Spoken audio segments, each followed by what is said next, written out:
Correct. Yes.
Hello. Okay. Hello. Movement ঠিক আছে? কত?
आप ही बोलोगे ना फिर? हाँ नहीं सर लोग भी बोलेंगे। हाँ तो सब ऑन रखें। ऑन है। अभी ऑन नहीं। अब ठीक है, ठीक है, जब ये रेड लाइट का मतलब ऑन, रेड चल रही है तो ऑन, ठीक है, और ये ब्लू लाइट जल रही है तो ठीक है। ठीक है। Good morning and a warm welcome to everyone present here at the 10th INDAM conference on reminiscence of time-tested management concepts, acceptance, adaptation, advancement. On behalf of the 10th INDAM team, I would like to take this opportunity to welcome Professor R.M. Joshi, Honorable Vice Chancellor and Professor, Indian Institute of Foreign Trade, our keynote speaker, Professor Sharon Alvarez, Thomas W. Olson Chair in Entrepreneurship at University of Pittsburgh and ex-President of Academy of Management, Professor Sumit Kundu, Convener and President of INDAM, Professor K. Rangarajan, Center Head, Indian Institute of Foreign Trade, Kolkata, and Professor and both the conveners of the 10th INDAM Conference, Professor Dipankar Sinha, Professor and Head Research, and Professor Shoikat Banerjee, Professor at IIFT, Kolkata, on the dais.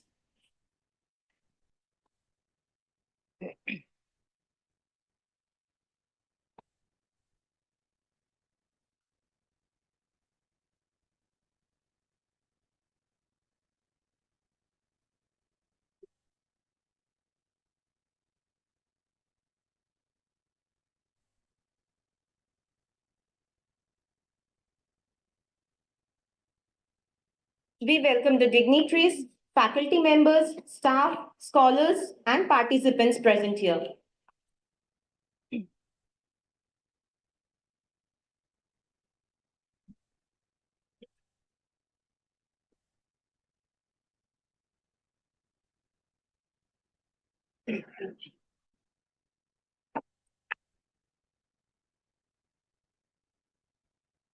To officially commence today's program, I now invite the dignitaries to kindly step forward and light the ceremonial lamp.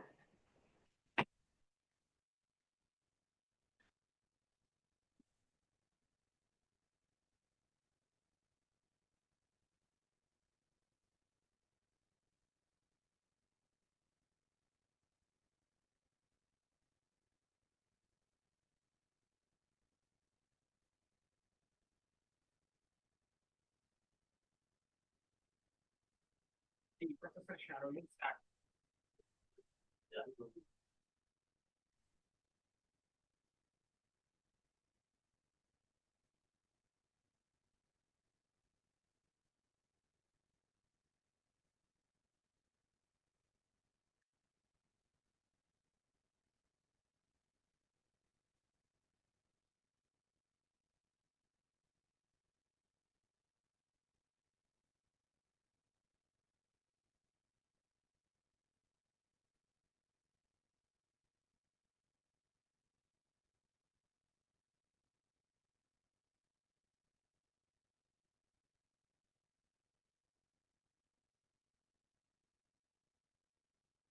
Thanks to all the dignitaries for formally inaugurating the 10th INDAM conference.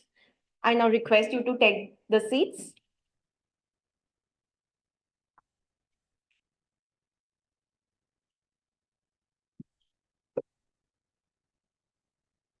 To mark this occasion, we have a small token of appreciation for our distinguished guests.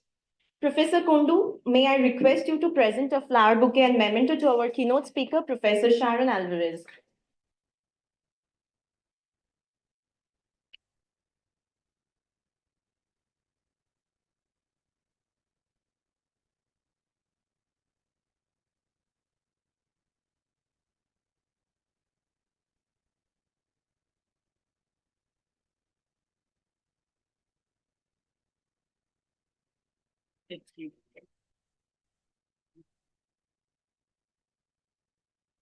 Thank you, sir.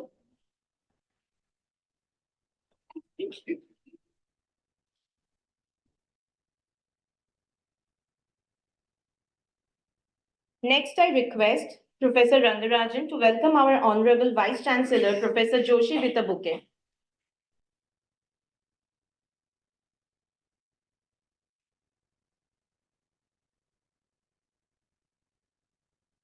May I now request Professor Joshi to present a bouquet to INDAM President and Convener, Professor Kundu.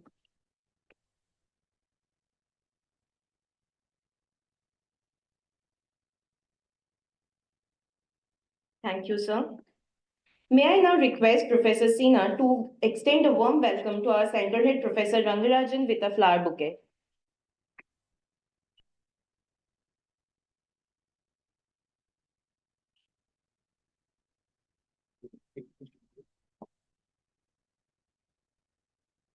I may now request Professor Banerjee to extend a warm welcome to our convener and head research, Professor Sinha, with a flower bouquet.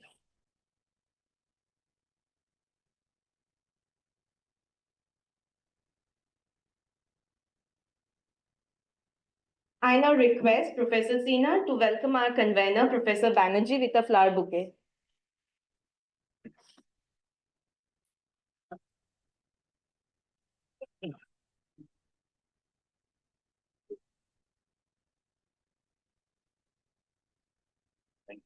Thank you, sir. It is an honor to introduce Professor Sumit K. Kundu, a distinguished academic and leader in international business. He holds the prestigious James K. Batten Eminent Scholar Chair at Florida International University and serves as the president of the Academy of International Business. Professor Kundu is a celebrated educator with extensive teaching experience across global institutions and has received numerous awards for his excellence in graduate and executive education. He has held key leadership roles, including academic director of the Masters of International Business program, and serves as an associate editor for many top-tier journals.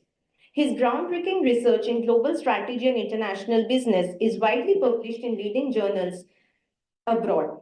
Beyond academia, Dr. Kundu has been consulted for multinational giants such as Novartis and Wipro Limited, bringing valuable corporate insights to his scholarly pursuits. Sir, we are honored to have you here. I now invite you to deliver the welcome address.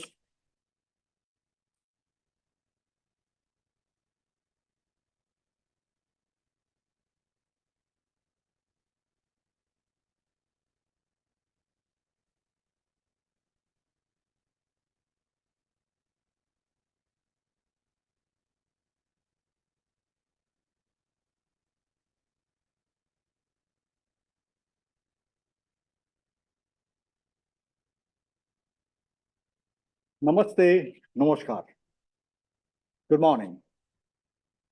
Welcome, Swagatam, to the 10th INDAM conference at the Indian Institute of Foreign Trade in Kolkata. It is great to see so many research scholars and faculty members from India and abroad attending the INDAM 2025 conference. Our journey started in 2007, and the inaugural INDAM conference took place in 2009 at XLI Jamshedpur. In the following years, the conference took place in several prestigious institutions at IIM Bangalore, IIM Ahmedabad, IIM Lucknow Noida campus, IIM Indore, IIM Trichy, Narsi Monji Institute of Management Studies in Mumbai, and Goa Institute of Management. So let me take this opportunity to express my profound thanks to the leadership team of the Institute of Foreign Trade and the conveners of the INDAM 2025 conference, Dr. K. Rangarajan, Dr. Dipankar Sinha, and Dr. Shoikat Banerjee, for dedicating their time to organize a great conference. As you all know, Indian Institute of Foreign Trade is the premier institution in India that specializes in international trade and international business, set up by the Ministry of Commerce, Government of India in 1963.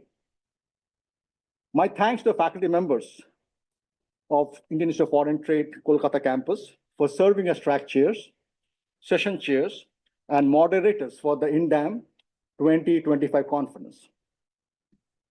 I also take this opportunity to thank the members of the INDAM Executive Committee who have given their time generously to serve as track chairs, session chairs, and moderators of panels. A special thanks to Dr. Surinder Munjal, who played a key role in this year's conference. My profound thanks to several members of the INDAM community who served as reviewers for this conference.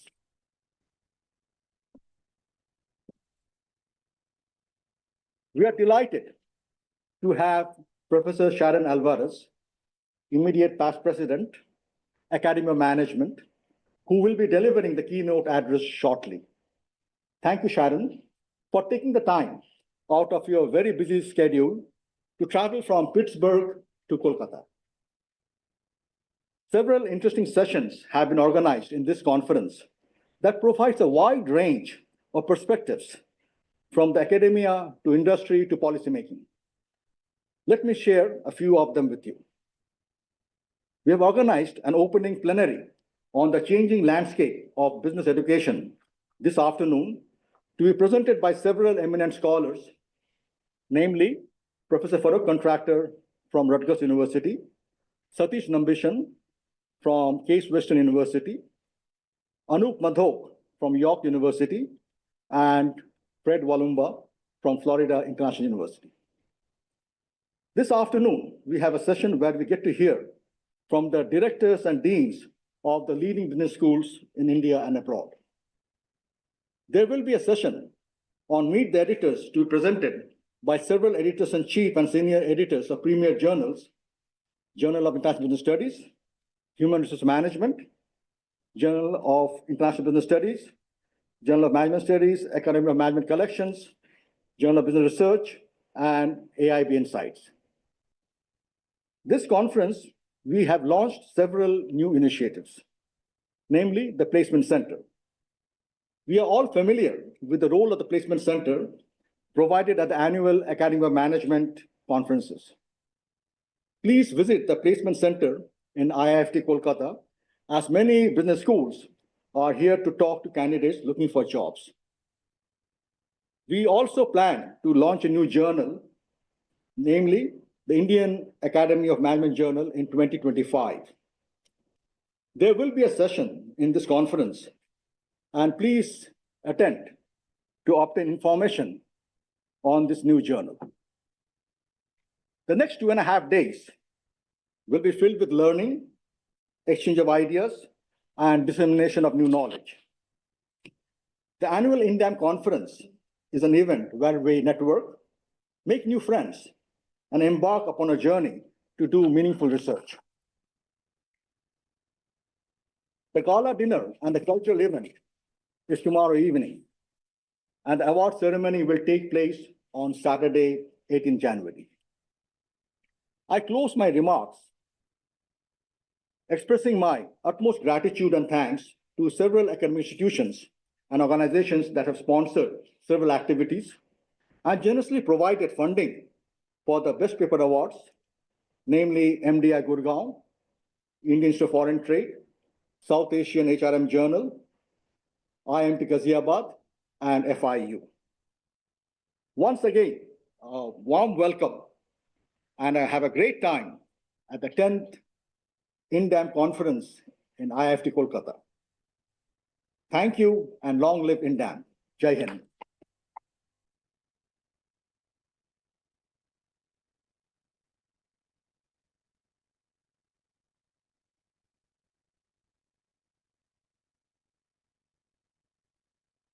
Thank you, sir, for your kind words. Now it is our privilege to introduce Professor Rakesh Mohan Joshi, Honorable Vice Chancellor of the Indian Institute of Foreign Trade and a globally renowned expert in international marketing and management.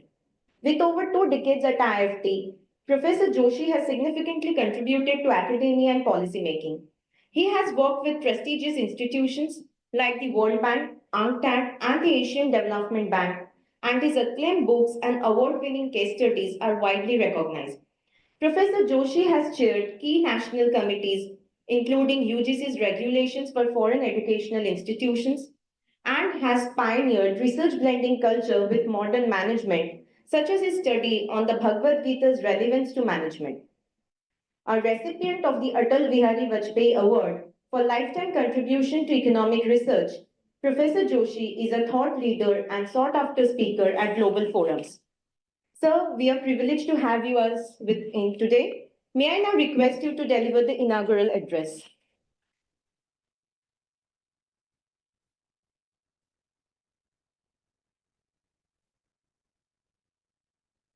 Many thanks, Upasana. Distinguished guest today, Professor Sharon Alvarez, Professor Rangarajan, Professor Sumit, distinguished scholars, Alan Bird, Professor Contractor, and so many. On the other side, my colleagues, Dr. Dipankar, Sekat, whose outstanding organizational capability under the leadership of Dr. Rangarajan has culminated into this first ever INDAM conference at IIFT. And let me compliment them for this wonderful organization. Give them a big hand. And I am also grateful to all of you who have come from far off the places from across the world, to participate in scholarly interactions in this conference. Let me also tell you the credit goes for AIB's association and this conference to one person, Professor Sumit, who could make this possible. And he is a proud alumni of IIFT. I will give him a big hand.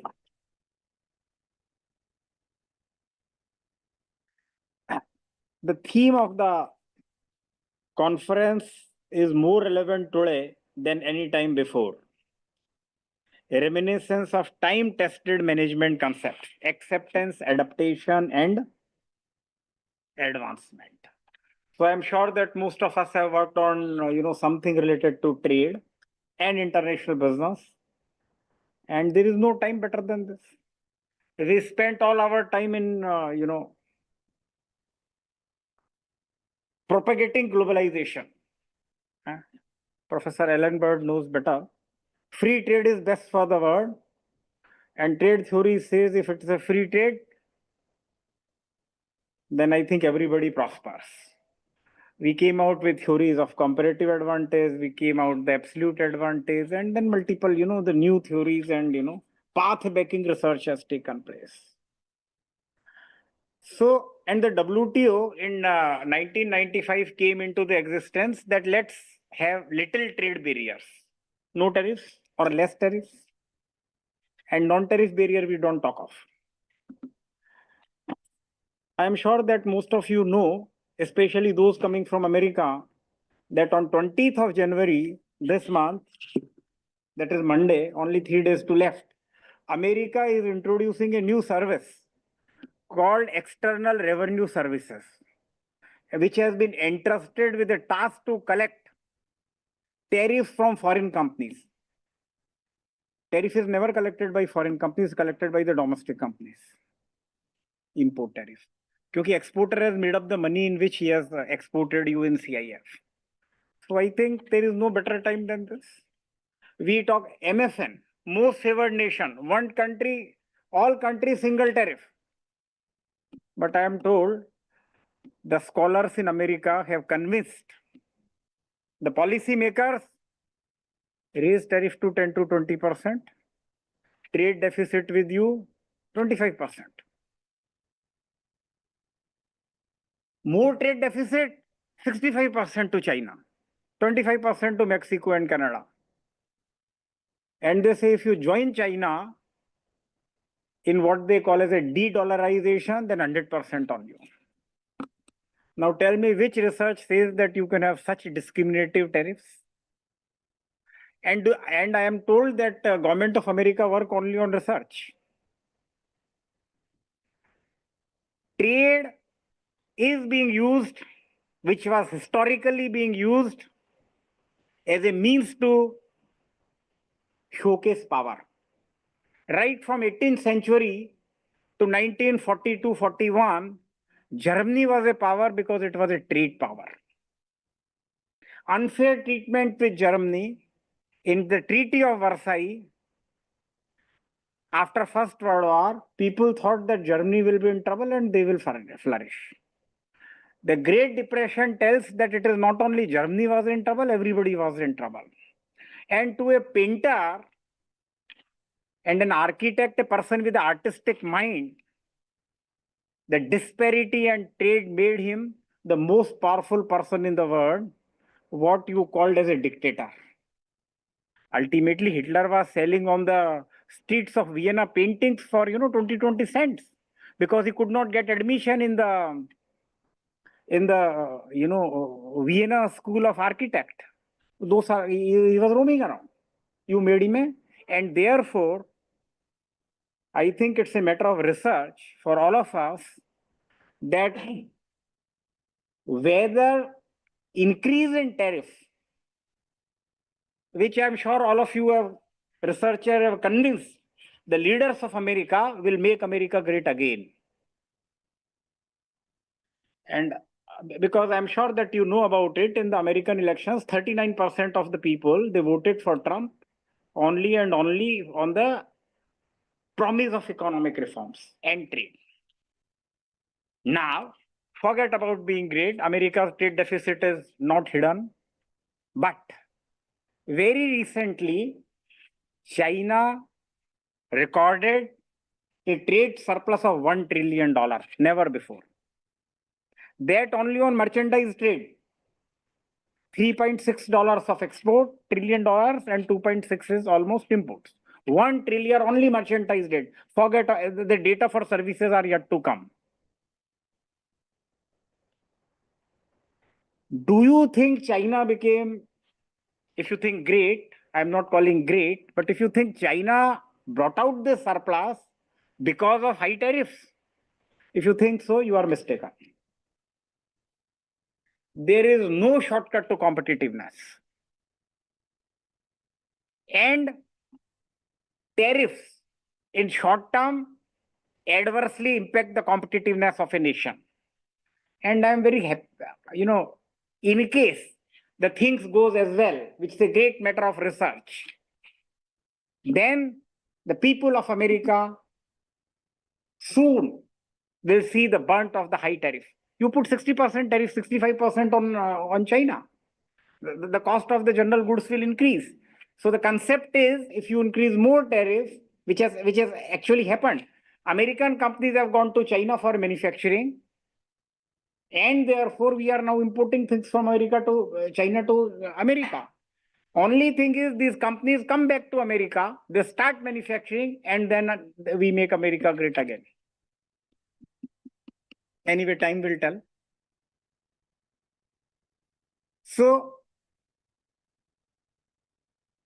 I think it's a matter of research whether tariff is the answer. To my mind, no. There is no shortcut to your efficiency. Efficiency is something which is missing in America in everything, including manufacturing. Because we never bothered about it. And to the extent you forget about it. Those in India, they know that Indian bureaucracy is criticized. But I am told that America is going to set up a new department of government efficiency, considering that American bureaucracy is absolutely dysfunctional. And the way India can handle difficulties, we have cyclones, earthquakes. Always remember the example of what happened in New Orleans. And this conference is very important now is that because, the exports and the trade, not only in America, but across the world has become, increasingly be considered as a tool. More you change the similar, you go back again. What was before World War II, because all that, post-World War multinational institutes came on a lot of promise. I am not very sure that, how effective is UN functional. That I think I will not talk about when the wars are going on in the, Israel and Russia and, Israel and, the neighbors, Palestine and wherein, Ukraine and Russia, it is almost dysfunctional. if I can say, and how WTO is functional, you know it better. Doha round has so far not been concluded. We promised free trade, and the mightiest of the mighty, they are challenging the WTO authority. And countries ultimately have realized that the only theory which works in the world is the mercantilistic theory. Export more, import less, have more trade surplus, and forget everything.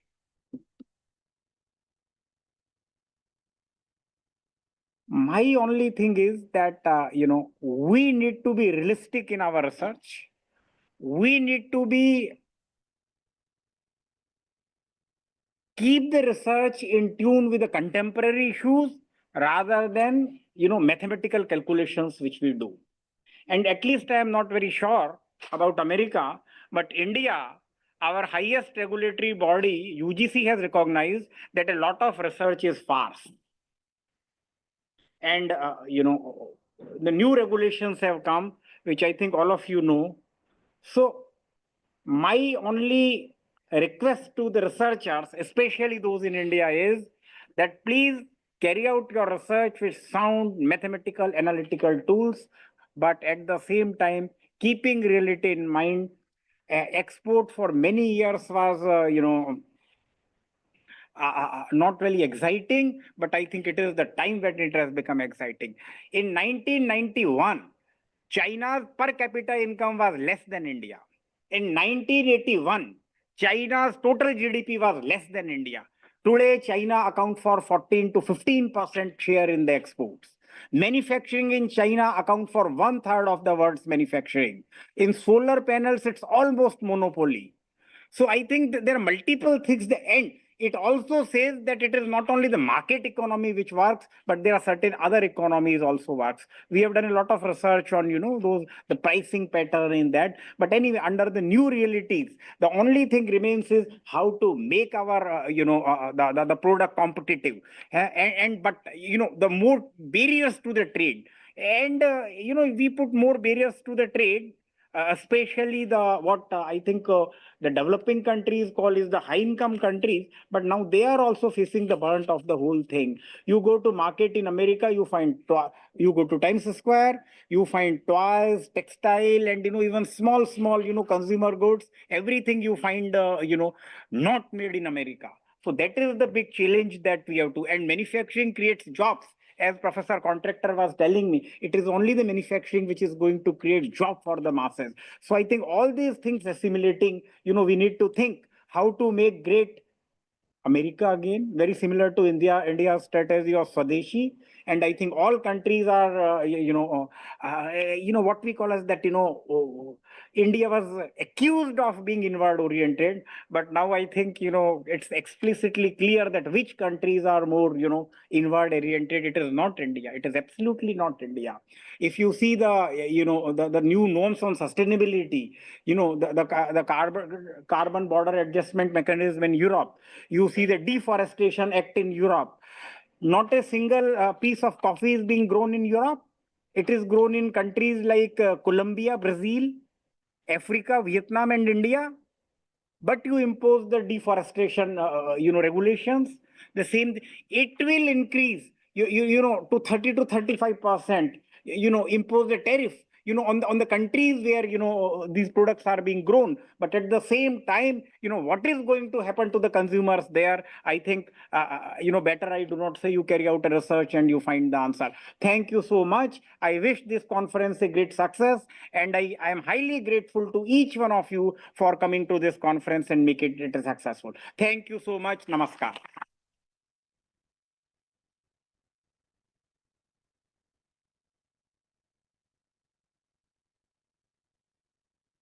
Thank you, sir, for your enriching words and sharing a vast knowledge on international trade.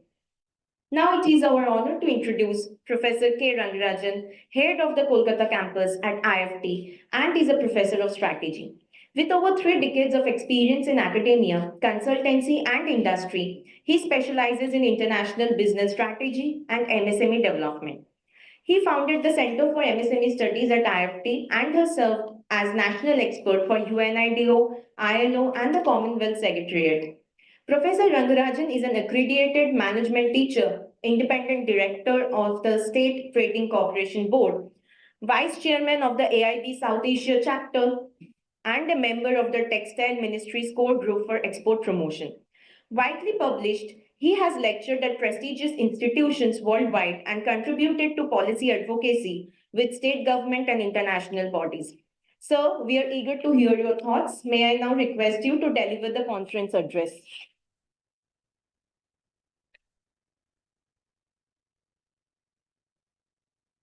Namaskar. A very good morning to all of you. Professor Joshi, Madam Sharan, Professor Sumit, my colleagues, Saikat and Dipankar, all the dignitaries who are present over here. It's one of the important moments in the history of IIFT and also for IIFT Kolkata to host the 10th conference of Indian Academy of Management. And I'm thankful for giving us this opportunity. In fact, this conference has received an overwhelming response. Day one, wherein we started with a pre-conference doctoral colloquium, discussing and encouraging the young researchers yesterday. And today on, it's going to be for the next 2.5 days. There are more than 250 papers who have been, which have been selected, are going to be presented. There are 12 tracks with more than 58 parallel sessions. And also we have special plenary sessions and panel discussions which are arranged in these 2.5 days. In fact, taking the cue from what Professor Joshi has said, the current context and the environment is a researcher's delight, because researchers enjoy when there are more and more challenges, which gives them opportunity to further research and then keep themselves self-motivated also. Unlike the older times wherein we have to just tread past only some of the accepted theories, etc. That is why the theme of the conference is time-tested management concepts. Are we, to what extent they need to be adapted? Because, as rightly said, some of the things now we are getting confused about what is happening. Do I go in for a macro issue, micro issue, or it is going to be a trend? For 10 years, we were more harping on globalization. After that, then we started tone down it. Now you find openly by most of the people, they talk about globalization, but what they do is more protectionism. And similarly, the trade wars, is it actually a trade war? Or is it more about, irrespective of the political systems, it is keeping the countries and the power circles more intact in power? In that process, the contribution of the policymakers and the researchers and thinkers, etc., is also adding more fuel to the fire. I still remember when during the Corona time, etc., and before that, we talked about more about the services, the digitalization, the IT, and whatnot. Then another term which was there, and most of the management schools were doing a lot of research on that, whether it should be offshoring. Then they said, no, reshoring. Now they say no, friendshoring. And Professor Joshi said, no shoring, only in the markets. What is happening to these kind of resources? How they are getting utilized? Is that efficiency, effectiveness, what we have in the classrooms? How far it is going, and what is happening? How do we measure it? The moment you touch upon any kind of an issue, yesterday I was sitting through some of the things and Professor was raising very simple questions. Do we have parameters or it is perception? I was also thinking, yeah, what is happening? See, this is a time-tested theory. Should we go again with the parameters or we should go with perceptions? Okay, perceptions. How do I measure? It's getting into so many such kind of issues which are happening and in across all the fields. It's not that is where these kind of conferences, in fact, I would say that the institutions which are responsible should support quite often such kind of conferences where the people come together, they try to discuss and come out with something which can be agreeable. And in that, really am, we are thankful to AOM also to support and INDAM also, which has supported this kind of a conference. And I think Professor Sharon will be now talking about some of the, on the other side of the part, that is, what will happen to the poor people? Is the sustainability which we are now discussing, are they targeted towards the corporates, the poor people, whether we are interested in making some kind of differences at the ground level? Or it is going to be another reporting system like what they do in finance, IFRS, GAP, INDOS, just reporting things and be happy with it.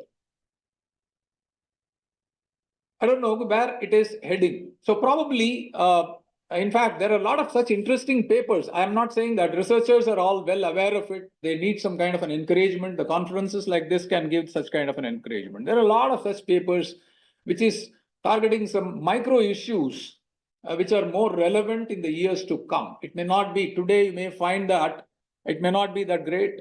You may find that the literature may not be available. There are not much work has not been done. I still think that people like Surender is there to support those kind of ideas. Yesterday I was saying, see, if something gap is not there, if I'm going to come out with something which is not there, which is not being tested, what is wrong in that? Let us go and do it. So I think that is why I said the current environment is researchers' delight. And I hope the researchers will try to address some of those specific issues across the globe, every country, be it US or be it Europe or it is India. Now you may find that at the end of the tunnel, there is only one thing which is more visible. Like what Professor Joshi has said, are we still only accepting the mercantilist theory? And that is where we try to keep ourselves protected, at the same time enjoy the benefits of others also for my own protection. Maybe. And last month we had another conference, which is the IIFT's conference, EITF. There were interesting revelations which were there. And the economists who were there and presenting papers, they have brought in a lot of such discussions on some of the time-tested concepts in economics also, as to how do we overcome some of those things. That is where this conference is very important. It is, I hope it will give a lot of opportunities and encouragement to the other institutions to host such conferences often and encourage the researchers. I'm thankful to all the institutions which are supporting the directors who are here for discussions on the how the institution should prepare themselves for the coming human resource, which they are now shaping up. So there are a lot of interesting things which are scheduled in this. So I welcome you and I hope this conference you will get immensely benefited. Of course, we are also getting benefited because we remain as a learning organization, as they always say. And I also request that in order to keep the all your academic interests, etc., alive and motivate you, we do have some of the exhibitors and exhibitions for whenever you get time. Please attend that also. There are book stalls which are there. There are handicrafts guys who are there to look at that. And again, I'm very happy to welcome you in the knowledge capital of India, Kolkata. And in fact, it is a Mahakumbh season, and I think we are all immersing into the knowledge Ganga, and I hope we'll be all benefiting out of it. And of course, the things should also go. And with that, I close over here and wish you all the best. And I'm wishing a happy and success for this conference. Jai Hind. Thank you.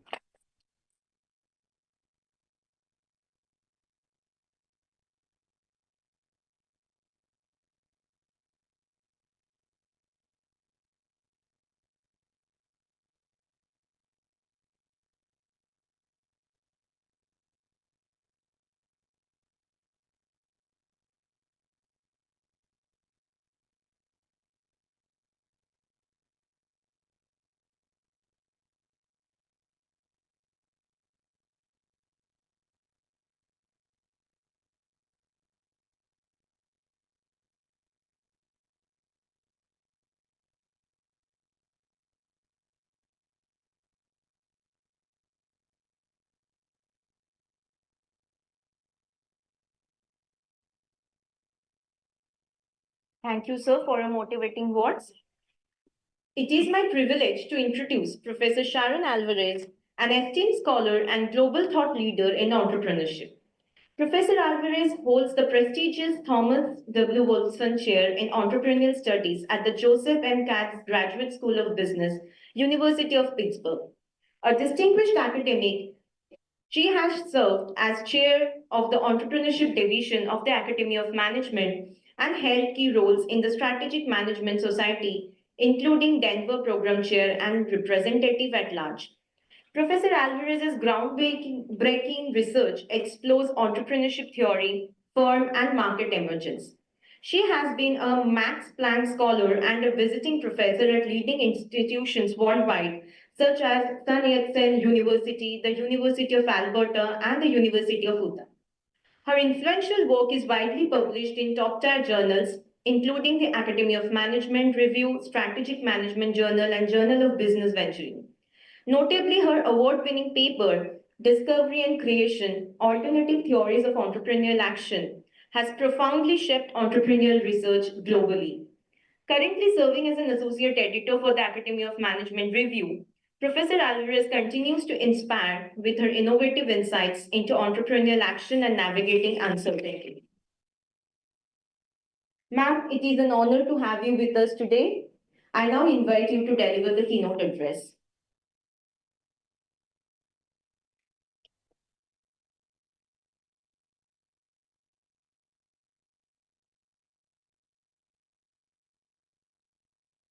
Good morning.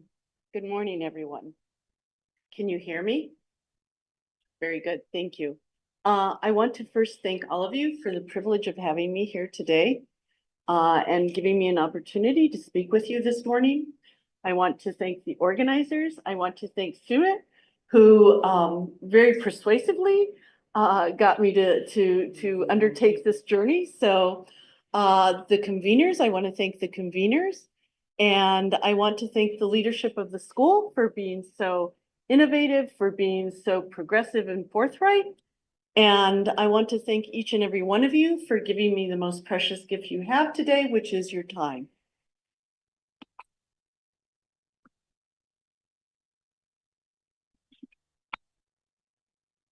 We are among the most privileged people in the world. We can think about what we want to think about. We study and we write on topics that interest us deeply. We have the opportunity to travel worldwide. And we work with smart, ambitious people that have their entire careers ahead of them. And while in many definitions of privilege, it is considered unearned, we do earn this privilege. But that doesn't mean that there aren't advantages that are afforded to us. We are supported by those around us and the institutions, such as this institution, that enable us to belong to one of the noblest professions in the world, being a scholar. Not everyone has the exposure and information, I call it college smarts, to fully understand how to navigate the college system, to gain the most from an education. I know this because I grew up in a family that was unfamiliar with the access and benefits of our institutions of higher education. My parents both immigrated. Their own educations were disrupted by dictators and communists. My parents worked very hard in the new country that they loved and they called home for most of their lives. And they valued education and wanted their children to have better lives, which is a universal truth. We all seem to want our children to have better lives. But my parents did not understand the nuanced ways to navigate our institutions of higher education. There were three professions that they understood: engineering, law, and medicine. I suspect that resonates with some of you in here. These degrees directly related to a prestigious job. The idea that their daughter wanted to get a PhD, particularly after already having an MBA, seemed odd to them. I see my PhD students over here. In fact, my father asked me if I was ever planning to get a job. When I told him I wanted to be a professor, he seemed perplexed and pondered. All that education to be a teacher? Although he did cheer up when he realized he could call me doctor. I knew that education would provide peers and social benefits that would help me live my life to the fullest. What I underestimated, and I suspect everybody that's sitting up here underestimated, was what an amazing journey we would have, and the amazing people that we would meet, and the organizations that would help us to have an amazing journey. Most of the professors that I encountered would help me navigate the education system. They understood the great privilege of the profession and thus the moral obligation that we all have to transform the lives of others. The scholars that went before me were committed to bettering and transforming the lives of those who might not have initially shared in this opportunity. They understood that educating those with the most advantages is not enough. We need to educate those with the least advantages as well. Access alone does not guarantee success. Institutions that support and create infrastructure, that organize the efforts of scholars, that nurture and create impact, greatly influence success. That is why your institution is so important. It is our institutions, foundations, universities, and professional organizations, such as the Indian Academy of Management and the Academy of Management, that create community through infrastructure and coordination, and organize the efforts of scholars that are vital to transforming the lives of scholars. I owe a debt of gratitude to those individuals who helped educate and nurture me, and the organizations like the Academy of Management that supported and organized their efforts. For you see, when I grew up, the child of immigrants, I could never have imagined I would one day serve as the Academy of Management president. It is through the many gifts of time, insight, and love that my professors gave me, together with institutions committed to bettering and inspiring and transforming lives, along with the hard work that transformed my life into what it is today.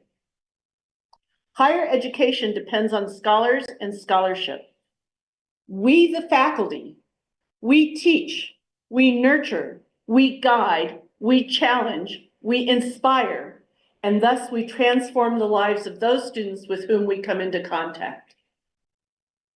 However, what makes higher education higher is scholarship. Being a world-class scholar is not just a career, it is a calling. If we do not nurture the next generation of scholars, we put at risk higher education and all of its benefits. While this is true for all scholars, some examples of young scholars that might need extra nurturing are first-generation scholars, students from disadvantaged groups, students in countries with few academic resources, and students whose families are immigrating. Today, we are called upon to plant the seeds and grow the trees that we might not sit under. The professional socialization of junior scholars by senior scholars that counsel, guide, and facilitate the intellectual and career development of the junior scholar has been shown to be effective in the promotion and retention of faculty. I see some assistant professors sitting over here. Across race, ethnicity, genders, social economic status, countries. Mentoring has been shown to help early stage scholars. My earliest mentors during my undergraduate program were actually not even scholars, but administrators. From them, I learned how to navigate the bureaucracy that is a university. In particular, there was one administrator that I remember. He explained the university organizational structure as the feudal system. The dean in a college of business is king. I suspect that might be you. Chaired professors are the warlords that protect the college. PhD students are the pages. To this day, I use this metaphor with assistant professors and my graduate students. While this administrator and I had very little in common in terms of race, ethnicity, or gender, he still taught me about the social structure of academia, and he is the one that encouraged and inspired me to attend graduate school. During my second year, a critical moment of my MBA program, a critical moment changed my life. One of my professors asked me what I wanted to do after graduate school. I see my MBA students up here.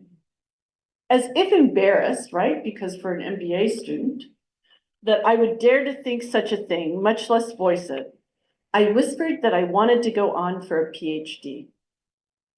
This professor didn't miss a beat.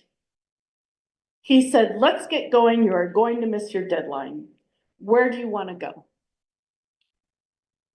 Similar to many students, I did not think I was sufficiently smart, scholarly, or sophisticated to get a PhD.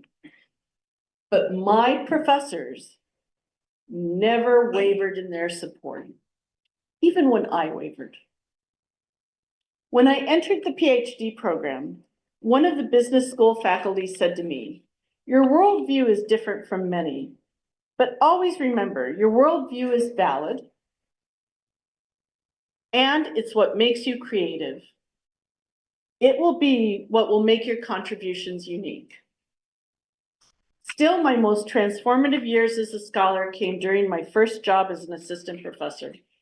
I wrote my first paper based on my dissertation and took it to a senior faculty member. He read it and told me he liked the ideas in the paper, but there was only one good sentence in the paper. He then worked with me, helping to craft an academic paper and prepare it for publication. The paper was published in a good journal and today has almost 1,000 citations.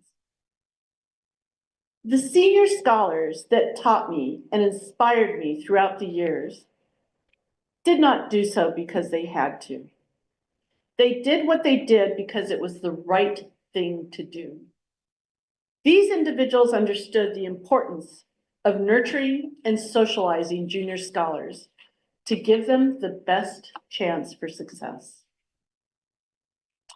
So here I am, 30 years later, the immediate past president of the Academy of Management.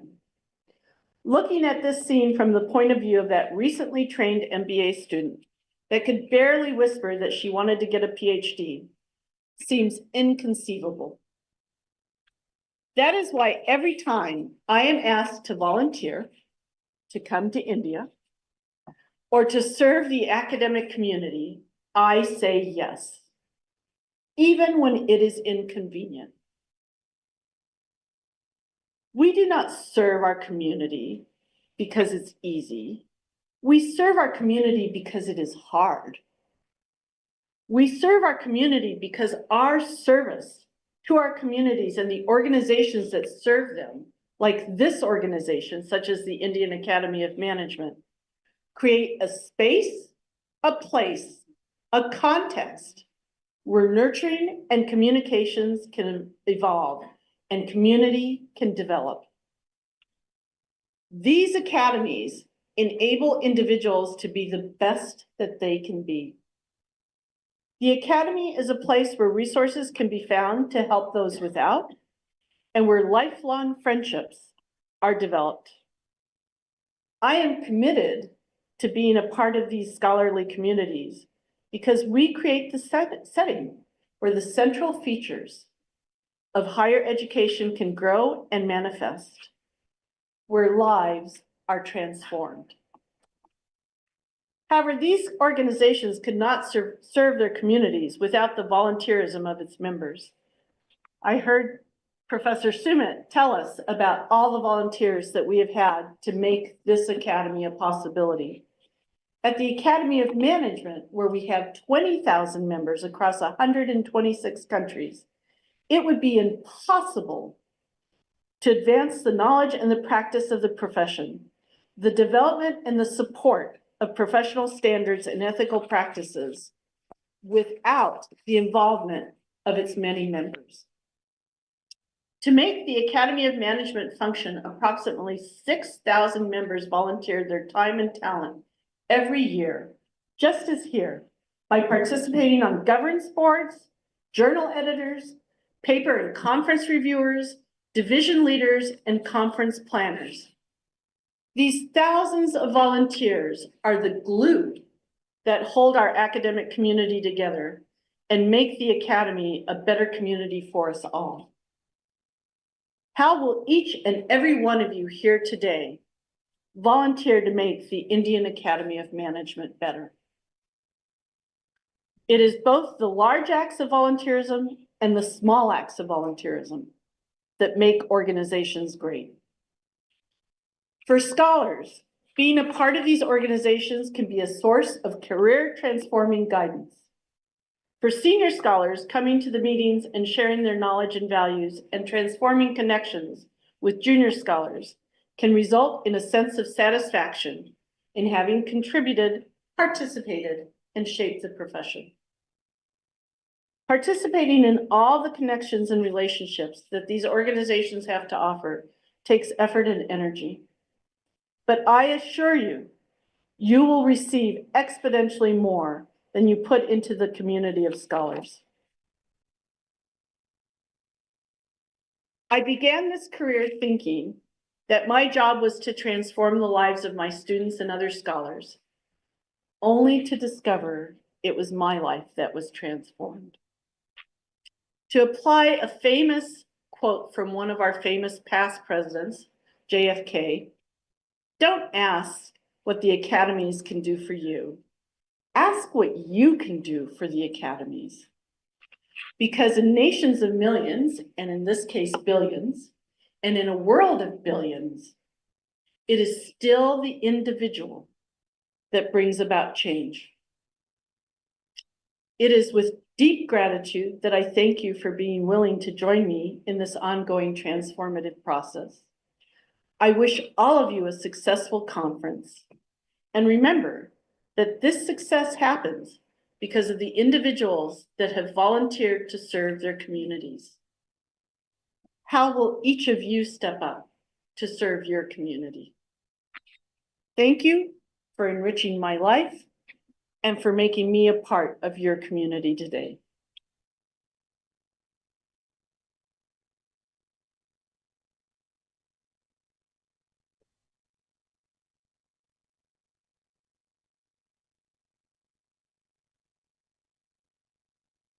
Thank you, ma'am, for sharing your impactful journey and how higher education could transform our lives. As a part of today's proceedings, we will now release the INDAM 2025 Conference Book of Abstracts.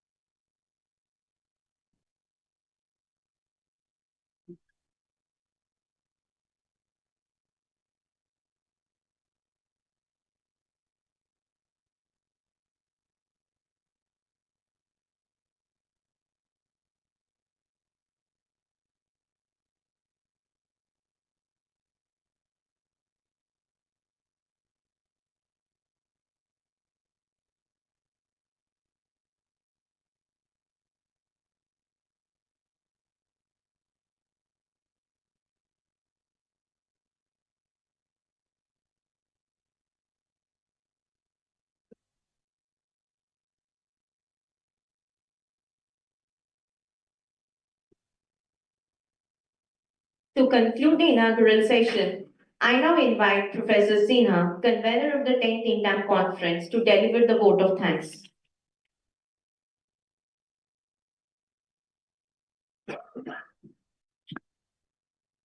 Thank you, Upasana. The 10th INDAM conference is a milestone by itself, being the decade-old event. And we are proud as an IIFTN to hold this great event here. This event has witnessed the present president, Professor Sumit Kundu, a proud alumni of in this institute, torchbearer to the global world, and also the immediate past president, Professor Saran Alvarez. And we are also lucky to have the next president, Professor Vijay Pereira here. So this makes the event very special to us. This is a special event for IIFT, as this is the first time the INDAM conference is being held in an IIFT campus. We are thankful to Professor Saran Alvarez, who in spite of all her inconveniences, has graciously agreed in one call from our Professor Sumit Kundu to grace this occasion as a keynote speaker, traveling all the way. And we all know that how difficult it is to travel from US to India, takes more than 22 hours, if not more. And we are really thankful to you, ma'am. This conference has been patronized all throughout by our esteemed Vice Chancellor, Professor Rakesh Mohan Joshi, who has not only provided all the guidance and support, but also given his inputs from time to time.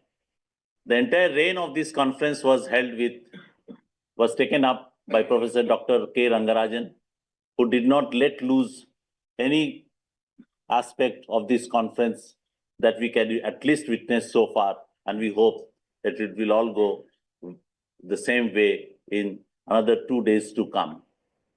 This conference theme, the conference structures, the conference tracks, the session, all these intellectual inputs were all sold by my co-convener, Professor Dr. Saikat Banerjee, and it was endorsed almost unanimously by our other conveners, Professor Kundu, Professor Munjal, who also added to the value of these intellectual inputs to this conference. Professor Munjal needs a very special mention here, as anything, when we got stuck up, we just had one point to say that, put it to Professor Munjal, he will resolve it. And it was done. So a very special thanks to Professor Munjal for this issue. We are thankful to Professor Subhabrato Basu, who came forward to plug in all the gaps in a very, very short notice and to address wherever we were deep into issues when there were a lot of cancellations and changes and rechanges, and people could not come due to various reasons, of course, genuine reasons for them. So we extend our heartfelt thanks to all the dignitaries here who have taken out time to come all over the world, from Australia, US, UK, Europe, Africa, and different parts of Asia and Eurasia. We are thankful to the workshop organizers. Professor Justin, I happen to be attending his workshop, a wonderful session that we have. Professor Justin de Simon. Then we have workshops by Professor William Newbury. He is a regular visitor, I will say, in the sense that, of course, he visited this, I think, thrice, but I would like him to visit many more times. Then we had Professor Elizabeth Rose, all the way from IIM Udaipur. And then it was followed by Professor Hans Leroy Forwangel to conclude the sessions on the workshops that we had yesterday. And as I took feedback from the individual participants to some extent, I was told that all of this went very, very well, and it was an excellent event. This event witnessed papers from across all over the world. So I thank all the scholars and the paper presenters to have confidence and visit this place because this is a city which is experiencing the best of the seasons, neither too cold, not too hot and humid. So I hope we'll have a wonderful session hereafter. The Herculean task carried out by the track chairs and the reviewers who reviewed n number of papers, scored them, evaluated in a manner so that all the awards that it was announced in the beginning by Professor Kundu was made possible to be given based on the blind review that we carried out. And a big thanks to all the track chairs and the reviewers. This event is being special, very special, because we have the leading journal editors from across the world. And I hope, and I am sure, and everyone also knows about it, that it will be really enriching to attend the sessions of the Meet the Editors. And in this world of publishing and carrying out research, this is a very important event for all of us, the budding researchers as well as researchers like us, because we face a lot of challenges in putting forward our views and thoughts in the leading journals of the world. This conference would not have been possible if the faculty members of IIFT Kolkata, a big thanks to them, and IIFT Delhi, IIFT Kakinada, we have representation from these campuses, and also there was support from the faculty members from our Gujarat campus. All of these faculty members, no questions asked, whatever was given and assigned to them, no one ever asked any question, just silently and intelligently and diligently delivered their work. The vibrant office colleagues of ours made all these arrangements that you see here, starting from the flowers to the light, to the mic, to the sound, to the food, to the courtyard arrangement, and to the different tents that has been put up, the book exhibition that we have. We also have the handicraft exhibition of this part of the world before you to witness. So many thanks to them. The students who have been the lifeline to all the flow of our dignitaries and the flow of activities. Day in, day out, night in, night out, midnight, any time, they are at the airport, they are at the hotels, they are in the events, they are in the sessions. So I would like to give my heartfelt gratitude, a big thanks to the students, those who are here, who have contributed and have promised me this morning, sir, everything is fine, no worries, we will continue till 18. Thank you so much. So a special thanks to all of the media coordinators, the event managers, the catering, beverages, food services providers, and all the service providers to have actively engaged in this conference and promising us to deliver the same for the rest. At the end, I'd like to also thank myself that being a convener, I convened all the meetings that I was asked to and gave a big yes to all the intelligent minds that said, I'll be here. Thank you, thank you, thank you.